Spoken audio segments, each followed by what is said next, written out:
When good King Arthur reigned, there lived near the Land's End of England, in the county of Cornwall, a farmer who had one only son called Jack.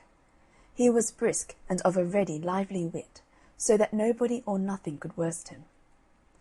In those days the Mount of Cornwall was kept by a huge giant named Cormoran. He was 18 feet in height, and about 3 yards round the waist, of a fierce and grim countenance, the terror of all the neighbouring towns and villages. He lived in a cave in the midst of the mount, and whenever he wanted food he would wade over to the mainland, where he would furnish himself with whatever came in his way. Everybody at his approach ran out of their houses, while he seized on their cattle, making nothing of carrying 6 oxen on his back at a time. And as for their sheep and hogs, he would tie them round his waist like a bunch of tallow dips. He had done this for many years, so that all Cornwall was in despair. One day Jack happened to be at the town hall when the magistrates were sitting in council about the giant. He asked, "What reward will be given to the man who kills Cormoran?"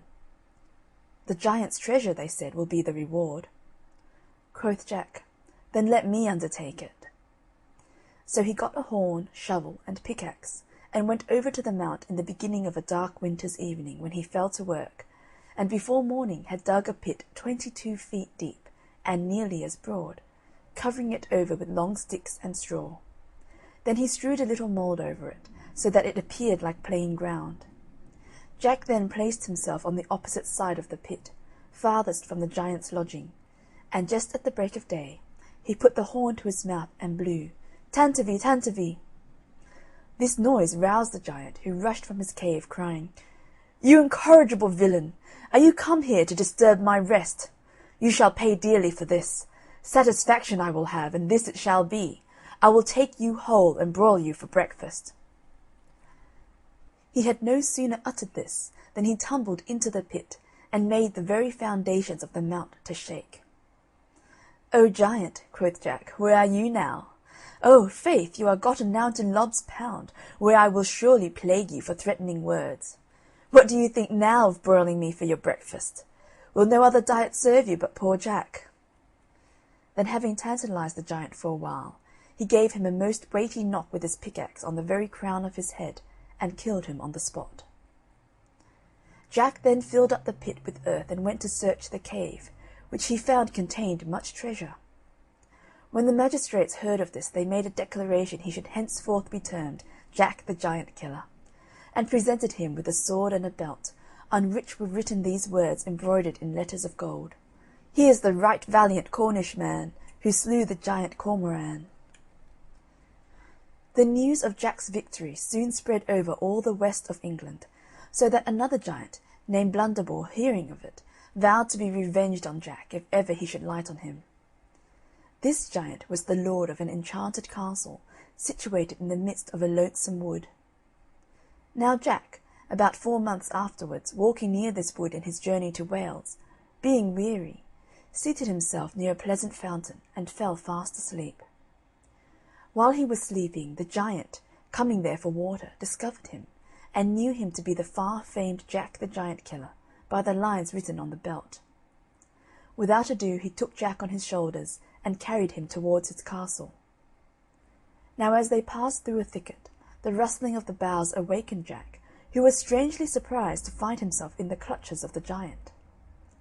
His terror was only begun, for, on entering the castle, he saw the ground strewed with human bones, and the giant told him his own would ere long be among them. After this the giant locked poor Jack in an immense chamber, leaving him there while he went to fetch another giant, his brother, living in the same wood, who might share in the meal on Jack. After waiting some time, Jack, on going to the window, beheld afar off the 2 giants coming towards the castle. "Now," quoth Jack to himself, "my death or my deliverance is at hand." Now there were strong cords in a corner of the room in which Jack was, and 2 of these he took, and made a strong noose at the end. And while the giants were unlocking the iron gate of the castle, he threw the ropes over each of their heads. Then he drew the other ends across a beam, and pulled with all his might, so that he throttled them. Then, when he saw they were black in the face, he slid down the rope, and drawing his sword, slew them both. Then taking the giant's keys and unlocking the rooms, he found 3 fair ladies tied by the hair of their heads, almost starved to death. "Sweet ladies," quoth Jack, "I have destroyed this monster and his brutish brother, and obtained your liberties." This said, he presented them with the keys, and so proceeded on his journey to Wales. Jack made the best of his way by travelling as fast as he could, but lost his road and was benighted, and could find any habitation until, coming into a narrow valley, he found a large house, and in order to get shelter took courage to knock at the gate. But what was his surprise when there came forth a monstrous giant with 2 heads. Yet he did not appear so fiery as the others were, for he was a Welsh giant, and what he did was by private and secret malice under the false show of friendship. Jack, having told his condition to the giant, was shown into a bedroom where, in the dead of night, he heard his host in another apartment muttering these words: "Though here you lodge with me this night, you shall not see the morning light. My club shall dash your brains outright." "Say'st thou so?" quoth Jack. "That is like one of your Welsh tricks, yet I hope to be cunning enough for you." Then, getting out of bed, he laid a billet in the bed in his stead, and hid himself in a corner of the room. At the dead time of the night, in came the Welsh giant, who struck several heavy blows on the bed with his club, thinking he had broken every bone in Jack's skin. The next morning Jack, laughing in his sleeve, gave him hearty thanks for his night's lodging. "How have you rested?" quoth the giant. "Did you not feel anything in the night?" "No," quoth Jack, "nothing but a rat which gave me 2 or 3 slaps with her tail." With that, greatly wondering, the giant led Jack to breakfast, bringing him a bowl containing 4 gallons of hasty pudding. Being loath to let the giant think it too much for him, Jack put a large leather bag under his loose coat, in such a way that he could convey the pudding into it without its being perceived. Then, telling the giant he would show him a trick, taking a knife Jack ripped open the bag, and out came all the hasty pudding. Whereupon saying, "Odd splutters her nails, her can do that trick herself," the monster took the knife, and ripping open his belly, fell down dead. Now it happened in these days that King Arthur's only son asked his father to give him a large sum of money, in order that he might go and seek his fortune in the Principality of Wales, where lived a beautiful lady possessed with 7 evil spirits. The king did his best to persuade his son from it, but in vain, so at last gave way, and the prince set out with 2 horses, one loaded with money, the other for himself to ride upon. Now after several days' travel, he came to a market town in Wales, where he beheld a vast crowd of people gathered together. The prince asked the reason of it, and was told that they had arrested a corpse for several large sums of money which the deceased owed when he died. The prince replied that it was a pity creditors should be so cruel, and said, "Go bury the dead, and let his creditors come to my lodging, and there their debts shall be paid." They came in such great numbers that before night he had only 2 pence left for himself. Now Jack the Giant Killer, coming that way, was so taken with the generosity of the prince that he desired to be his servant. This being agreed upon, the next morning they set forward on their journey together, when, as they were riding out of the town, an old woman called after the prince, saying, "He has owed me 2 pence these 7 years. Pray pay me as well as the rest." Putting his hand to his pocket, the prince gave the woman all he had left, so that after their day's food, which cost what small spell Jack had by him, they were without a penny between them. When the sun got low, the king's son said, "Jack, since we have no money, where can we lodge this night?" But Jack replied, "Master, we'll do well enough, for I have an uncle lives within 2 miles of this place. He is a huge and monstrous giant with 3 heads. He'll fight 500 men in armour, and make them to fly before him." "Alas," quoth the prince, "what shall we do there? He'll certainly chop us up at a mouthful. Nay, we are scarce enough to fill one of his hollow teeth." "It is no matter for that," quoth Jack. "I myself will go before and prepare the way for you. Therefore stop here and wait till I return." Jack then rode away at full speed, and coming to the gate of the castle, he knocked so loud that he made the neighbouring hills resound. The giant roared out at this like thunder, "Who's there?" Jack answered, "None but your poor cousin Jack." Quoth he, "What news with my poor cousin Jack?" He replied, "Dear uncle, heavy news, good what?" "Prithee," quoth the giant, "what heavy news can come to me? I am a giant with 3 heads, and besides, thou knowest I can fight 500 men in armour, and make them fly like chaff before the wind." "Oh, but," quoth Jack, "here's the king's son a coming with 1,000 men in armour to kill you and destroy all that you have." "Oh, cousin Jack," said the giant, "this is heavy news indeed. I will immediately run and hide myself, and thou shalt lock, bolt, and bar me in, and keep the keys until the prince is gone." Having secured the giant, Jack fetched his master, when they made themselves heartily merry, whilst the poor giant lay trembling in a vault under the ground. Early in the morning Jack furnished his master with a fresh supply of gold and silver, and then sent him 3 miles forward on his journey, at which time the prince was pretty well out of the smell of the giant. Jack then returned and let the giant out of the vault, who asked what he should give him for keeping the castle from destruction. "Why," quoth Jack, "I want nothing but the old coat and cap, together with the old rusty sword and slippers which are at your bed's head." Quoth the giant, "You know not what you ask. They are the most precious things I have. The coat will keep you invisible, the cap will tell you all you want to know, the sword cuts asunder whatever you strike, and the shoes are of extraordinary swiftness. But you have been very serviceable to me, therefore take them with all my heart." Jack thanked his uncle, and then went off with them. He soon overtook his master, and they quickly arrived at the house of the lady the prince sought, who, finding the prince to be a suitor, prepared a splendid banquet for him. After the repast was concluded, she told him she had a task for him. She wiped his mouth with a handkerchief, saying, "You must show me that handkerchief to-morrow morning, or else you will lose your head." With that she put it in her bosom. The prince went to bed in great sorrow, but Jack's cap of knowledge informed him how it was to be obtained. In the middle of the night she called upon her familiar spirit to carry her to Lucifer. But Jack put on his coat of darkness and his shoes of swiftness, and was there as soon as she was. When she entered the place of the old one, she gave the handkerchief to old Lucifer, who laid it upon a shelf, whence Jack took it and brought it to his master, who showed it to the lady next day, and so saved his life. On that day she gave the prince a kiss and told him he must show her the lips to-morrow morning that she kissed last night, or lose his head. "Ah," he replied, "if you kiss none but mine, I will." "That is neither here nor there," said she. "If you do not, death's your portion." At midnight she went as before, and was angry with old Lucifer for letting the handkerchief go. "But now," quoth she, "I will be too hard for the king's son, for I will kiss thee, and he is to show me thy lips." Which she did, and Jack, when she was not standing by, cut off Lucifer's head, and brought it under his invisible coat to his master, who the next morning pulled it out by the horns before the lady.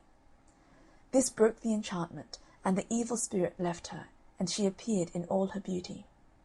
They were married the next morning, and soon after went to the court of King Arthur, where Jack, for his many great exploits, was made one of the knights of the Round Table. Jack soon went searching for giants again, but he had not ridden far when he saw a cave, near the entrance of which he beheld a giant sitting upon a block of timber, with a knotted iron club by his side. His goggle eyes were like flames of fire, his countenance grim and ugly, and his cheeks like a couple of large flitches of bacon, while the bristles of his beard resembled rods of iron wire, and the locks that hung down upon his brawny shoulders were like curled snakes or hissing adders. Jack alighted from his horse, and, putting on the coat of darkness, went up close to the giant, and said softly, "Oh, are you there? It will not be long before I take you fast by the beard." The giant all this while could not see him on account of his invisible coat, so that Jack, coming up close to the monster, struck a blow with his sword at his head, but, missing his aim, he cut off the nose instead.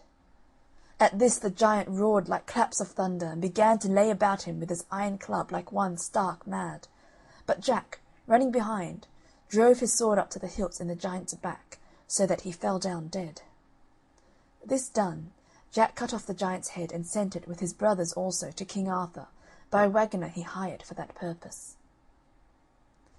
Jack now resolved to enter the giant's cave in search of his treasure, and passing along through a great many windings and turnings, he came at length to a large room paved with freestone, at the upper end of which was a boiling cauldron, and on the right hand a large table, at which the giant used to dine.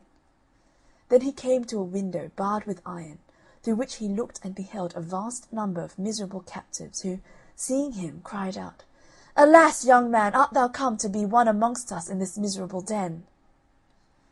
"Ay," quoth Jack, "but pray tell me what is the meaning of your captivity?" "We are kept here," said one, "till such time as the giants have a wish to feast, and then the fattest among us is slaughtered, and many other times they have dined upon murdered men." "Say you so?" quoth Jack, and straightway unlocked the gate and let them free, who all rejoiced like condemned men at sight of a pardon. Then searching the giant's coffers, he shared the gold and silver equally amongst them, and took them to a neighbouring castle, where they all feasted and made merry over their deliverance. But in the midst of all this mirth a messenger brought news that one Thunderdell, a giant with 2 heads, having heard of the death of his kinsman, had come from the northern dales to be revenged on Jack, and was within a mile of the castle, the country people flying before him like chaff. But Jack was not a bit daunted, and said, "Let him come. I have a tool to pick his teeth. And you, ladies and gentlemen, walk out into the garden, and you shall witness this great Thunderdell's death and destruction." The castle was situated in the midst of a small island, surrounded by a moat 30 feet deep and 20 feet wide, over which lay a drawbridge. So Jack employed men to cut through this bridge on both sides, nearly to the middle, and then, dressing himself in his invisible coat, he marched against the giant with a sword of sharpness. Although the giant could not see Jack, he smelt his approach and cried out in these words, "Fee, fi, fo, fum! I smell the blood of an Englishman. Be he alive or be he dead, I'll grind his bones to make me bread." "Say'st thou so?" said Jack. "Then thou art a monstrous miller indeed." The giant cried out again, "Art thou that villain who killed my kinsman? Then I will tear thee with my teeth, suck thy blood, and grind thy bones to powder." "You'll have to catch me first," quoth Jack, and throwing off his invisible coat so that the giant might see him, and putting on his shoes of swiftness, he ran from the giant, who followed like a walking castle, so that the very foundations of the earth seemed to shake at every step. Jack led him a long dance, in order that the gentlemen and ladies might see, and at last, to end the matter, ran lightly over the drawbridge, the giant in full speed, pursuing him with his club.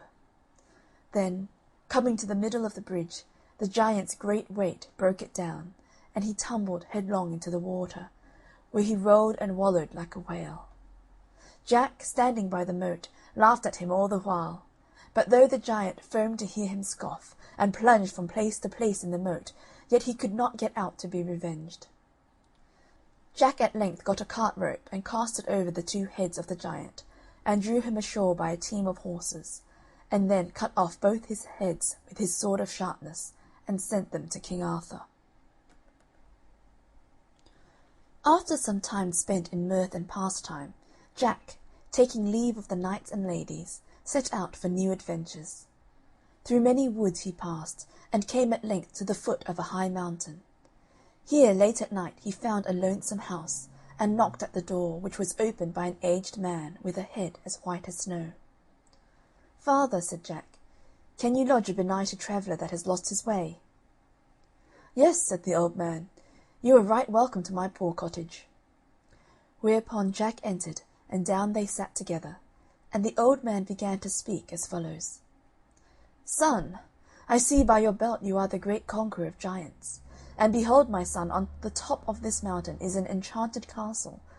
This is kept by a giant named Gilligantua, and he, by the help of an old conjurer, betrays many knights and ladies into his castle, where by magic art they are transformed into sundry shapes and forms. But above all I grieve for a duke's daughter, whom they fetched from her father's garden, carrying her through the air in a burning chariot drawn by fiery dragons, when they secured her within the castle, and transformed her into a white hind. And though many knights have tried to break the enchantment and work her deliverance, yet no one could accomplish it, on account of 2 dreadful griffins which are placed at the castle gate, and which destroy every one who comes near. But you, my son, may pass by them undiscovered, where on the gates of the castle you will find engraven in large letters how the spell may be broken." Jack gave the old man his hand, and promised that in the morning he would venture his life to free the lady. In the morning Jack arose and put on his invisible coat and magic cap and shoes, and prepared himself for the fray. Now when he had reached the top of the mountain he soon discovered the 2 fiery griffins, but passed them without fear, because of his invisible coat. When he had got beyond them he found upon the gates of the castle a golden trumpet hung by a silver chain, under which these lines were engraved: "Whoever shall this trumpet blow shall soon the giant overthrow, and break the black enchantment straight, so all shall be in happy state." Jack had no sooner read this but he blew the trumpet, at which the castle trembled to its vast foundations, and the giant and conjurer were in horrid confusion, biting their thumbs and tearing their hair, knowing their wicked reign was at an end. Then the giant, stooping to take up his club, Jack at one blow cut off his head, whereupon the conjurer, mounting up into the air, was carried away in a whirlwind. Then the enchantment was broken, and all the lords and ladies who had so long been transformed into birds and beasts returned to their proper shapes, and the castle vanished away in a cloud of smoke. This being done, the head of Gilligantua was likewise, in the usual manner, conveyed to the court of King Arthur, where the very next day Jack followed, with the knights and ladies who had been delivered. Whereupon, as a reward for his good services, the king prevailed upon the duke to bestow his daughter in marriage on honest Jack. So married they were, and the whole kingdom was filled with joy at the wedding. Furthermore, the king bestowed on Jack a noble castle, with a very beautiful estate thereto belonging, where he and his lady lived in great joy and happiness all the rest of their days.